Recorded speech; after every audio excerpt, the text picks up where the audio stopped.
1676 pulizija, soldati tal-Forzi Armati ta' Malta, ħaddiema tal-Protezzjoni Ċivili, uffiċjali tal-Leża u ħaddiema tas-servizzi tad-detenzjoni taw is-servizz tagħhom matul il-Kunsill Ministerjali tal-OSCE li sar din il-ġimgħa f'Malta, l-akbar konferenza ministerjali li qatt saret f'Malta.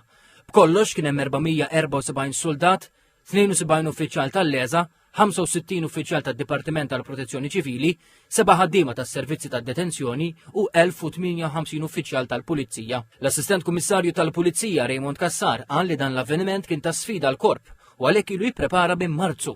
Kien hemm 72 delegazzjoni fejn il-livell ta' sigurazzjoni li ġie off-road kien wieħed ħoli.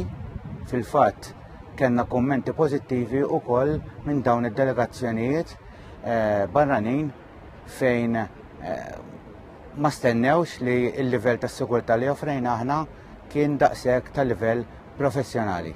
Fi stqarrija l-Ministru għall-Intern Byron Camilleri qal li l-ħidma ta' dawn l-uffiċjali żgurat ukoll is-sigurtà għaċ-ċittadini Maltin. Spjega li l-ħidma tagħhom kienet varja, bdiet fil-preparamenti qabel tlaqqa l-Kunsill Ministerjali u laħqet il-milja tagħha mal-wasla tad-delegazzjonijiet f'Malta. Kompla jispjega li l-preżenza tagħhom ma kienx biss fl-ajruport jew fejn kienu qed joqogħdu d-delegazzjonijiet, iżda anke fit-toroq, fil-control rooms kif ukoll fl-ibħra.